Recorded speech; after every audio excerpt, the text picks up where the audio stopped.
নন্দীগ্রামের রেয়াপাড়ায় বৃহস্পতিবার সাংবাদিকদের মুখোমুখি হয়ে একাধিক প্রসঙ্গে স্পষ্ট প্রতিক্রিয়া দিলেন রাজ্যের বিরোধী দলনেতা শুভেন্দু অধিকারী। তার বক্তব্যে উঠে এলো দেশপ্রেম, শিক্ষা, নিরাপত্তা ও মানবিকতা, চারটি দিকেই এক দৃঢ় অবস্থান। প্রথমেই পাকিস্তানকে হুঁশিয়ারি দিয়ে শুভেন্দু অধিকারী বলেন, ভারত কোনোদিনও পাকিস্তানের সামনে মাথা নত করেনি, এবার হারিয়ে দেবে, মুছে দেবে। ভারতের সাহস আর শক্তি তার পরিচয়। তার এই বক্তব্যে দৃঢ় জাতীয়তাবাদী বার্তা প্রতিফলিত হয়। শিক্ষাক্ষেত্রে পূর্ব মেদিনীপুরের ছাত্রীদের কৃতিত্বকে তুলে ধরে তিনি বলেন, আমাদের মেয়েরা শুধু পরীক্ষায় ভালো করেনি, জীবনের সব ক্ষেত্রে এগিয়ে যাচ্ছে, ওদের কেউ থামাতে পারবে না।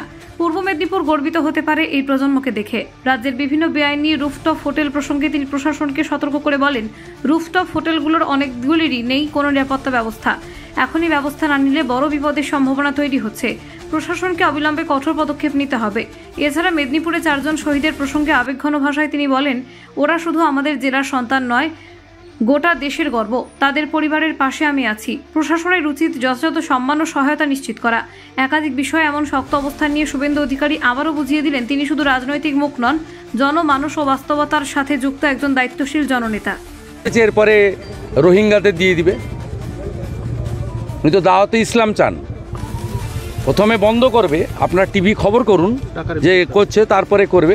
কালকেই মমতা ব্যানার্জি বলে এসছে পাশের বাড়িটাও ভাঙতে হবে, মানে আরেকটা প্রমোটারকে দিবে, ঠিক করে রেখেছে। গোটা কলকাতা একটাও আপনি ভারতীয় হকার পাবেন না। এই মেয়র আর তার সাঙ্গপাঙ্গরা নিউ মার্কেট থেকে শুরু করে গোটা কলকাতায় সব রোহিঙ্গাদের ডালা বসিয়ে দিয়েছে রাস্তায়। এরা হকার উচ্ছেদ করে হিন্দুদের আর বসায় সব রোহিঙ্গাদেরকে নিয়েছে। তবে আমি আবার নিশ্চয়ই রাজ্যের মানুষ, আমি ভারতীয়, পূর্ব মেদিনীপুরের জন্য আমি প্রাউড। হবেই, পূর্ব মেদিনীপুরকে হারানোর ক্ষমতা কারণ নেই।